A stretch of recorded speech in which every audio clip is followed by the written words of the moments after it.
नमस्कार प्रिय दर्शकों, 2 नवंबर 2022 को अक्षय नवमी है।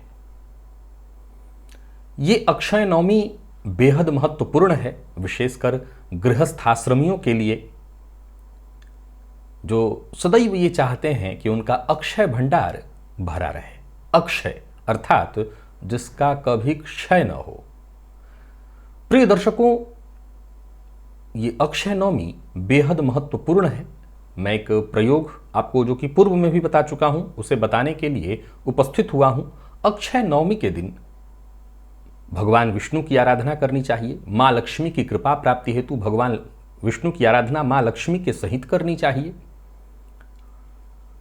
आज अर्थात अक्षय नवमी को स्नान के उपरांत दान का विशेष महत्व है। स्नान के उपरांत गर्म वस्त्र अर्थात कंबल इत्यादि दान करना चाहिए और साथ ही साथ कुष्मांड का दान भी करना आज बेहद श्रेष्ठ फल प्रदायक माना गया है।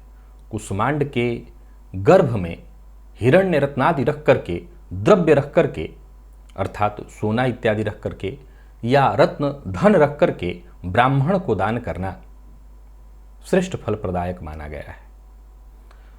प्रिय दर्शकों, ये आप सभी जानते हैं, कार्तिक मास शुक्ल पक्ष की नवमी को अक्षय नवमी कहा जाता है। आज के दिन आंवले की पूजा की जाती है।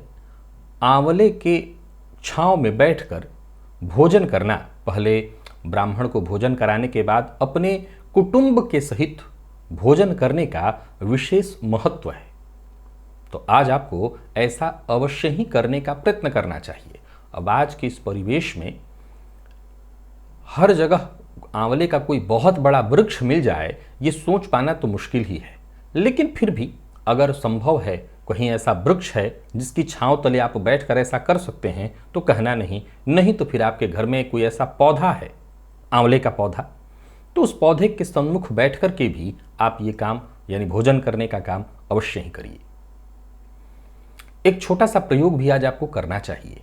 ये प्रयोग मैंने पूर्व में भी आपको बताया था। ये प्रयोग अक्षय भंडार को भरा रखने वाला है। इस प्रयोग को करने से मां लक्ष्मी की कृपा बनी रहती है। प्रिय दर्शकों, मैं सदैव कहा करता हूं, मां लक्ष्मी 2 प्रकार की हैं, एक उलूक वाहिनी और एक गरुण वाहिनी।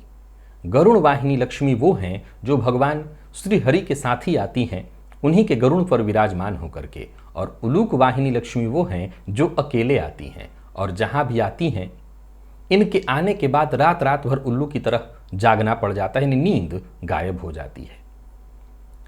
तो एक बात तो तय है कि जब भी उलूक वाहिनी लक्ष्मी आपके घर में आएंगी तो कहीं ना कहीं उसमें, उस धन में कुछ न कुछ गड़बड़ी अवश्य है और वो चंचला है, वो चली जाएंगी। क्योंकि सीधी सी बात है, मां लक्ष्मी तो सदैव ही नारायण के पास ही जाएंगी।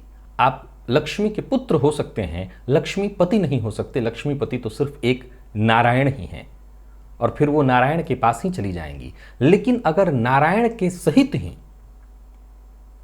मां लक्ष्मी को बुलाया जाए अपने घर, उनका आवाहन किया जाए, उनकी पूजा की जाए, तो पीढ़ी दर पीढ़ी उस लक्ष्मी का भोग किया जा सकता है मां के आशीर्वाद से। तो एक दिव्य प्रयोग आपको बताता हूं, इस प्रयोग को आप अवश्य ही कर लीजिए। इसमें ऐसी कोई भी वस्तु नहीं है जो अप्राप्य है और आपको बेहद आसानी से प्राप्त न हो जाए। पीले रंग का कपड़ा जो कि बेहद आसानी से आपको मिल जाएगा, आधा मीटर ले लीजिएगा। नाग केशर किसी भी पूजा पाठ के दुकान से आपको मिल जाएगा, मात्रा ले लीजिएगा, चाहे जितना मिले। आपको प्रयोग में 7 लेना है, संख्या केवल 7 चाहिए। हल्दी की गांठ चाहिए 3 और एक चांदी का सिक्का। आमतौर पर हर घर में ये उपलब्ध ही होता है, ऐसा कोई घर नहीं जहां चांदी का सिक्का न हो। नहीं है तो एक खरीद लीजिएगा। तांबे का एक टुकड़ा किसी भी सुनार की दुकान से आप ले लीजिएगा। और अक्षत, नाम से ही पता चलता है जो क्षत न हो, ऐसे अक्षत लाल रंग में रंगे हुए होने चाहिए। तो चावल के दानों को बीन लीजिएगा, उसमें से एकदम एक एक दाने गिन गिन करके निकाल लीजिएगा जिसमें टूटा हुआ एक भी ना हो। ऐसा अक्षत थोड़ा सा ले लीजिए। और कौड़ी, आप सभी जानते हैं कौड़ी के बारे में। ये लक्ष्मी प्रदायक माना गया है। आपको 7 ले लेना है और 3 सुपारी। इन सभी वस्तुओं को एक पोटली में रख करके, यानी जो कपड़े पीले रंग का कपड़ा है उसी में रख करके बांध दीजिए और आंवले की जड़ में रख करके भगवान विष्णु और लक्ष्मी की पूजा, उनकी भी पूजा करिए। आंवले की ही आज मुख्यतः पूजा की जाती है भगवान विष्णु को मान करके, तो वहीं पर माँ लक्ष्मी और भगवान विष्णु की आपको आराधना करनी है और साथ ही साथ इस पोटली को भी रख करके इसकी पूजा करनी है माँ लक्ष्मी का स्वरूप मान करके।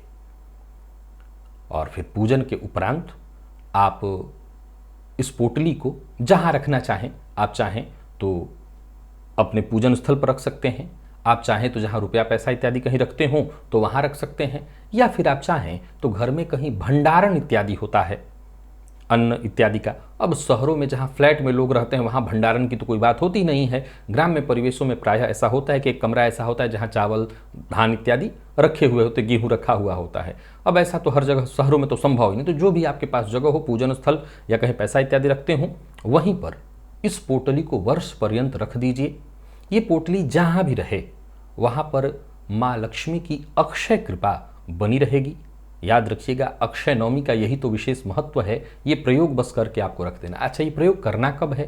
तो ये प्रयोग आप, यानी पूजन का ये जो समय रहेगा, इस पूजन का समय है दिन में 10:18 से 10:41 के बीच। आप इसी दौरान इस प्रयोग को कर लीजिए। प्रायः खाने पीने का भी जो समय होता है वो दोपहर में ही प्रायः लोग खाते हैं, 11-12 बजे के आसपास। तो ये प्रयोग पूरा होगा और उसके पश्चात आप सपरिवार आंवले के छांव में ही बैठ करके ब्राह्मण को भोजन कराने के पश्चात भोजन करिएगा। प्रिय दर्शकों, इस प्रयोग को मैंने पूर्व में भी बताया था और जाहिर सी बात है अगर आपने किया था तो इसका लाभ आपको मिल ही गया होगा। बाकी जो मेरे नए दर्शक हैं उनके लिए इस प्रयोग को आज मैंने दोहरा दिया, अवश्य कर लीजिए। माँ लक्ष्मी की कृपा हेतु आज के लिए बस इतना ही। इजाजत दीजिए, पुनः मुलाकात होगी। तब तक के लिए नमस्कार।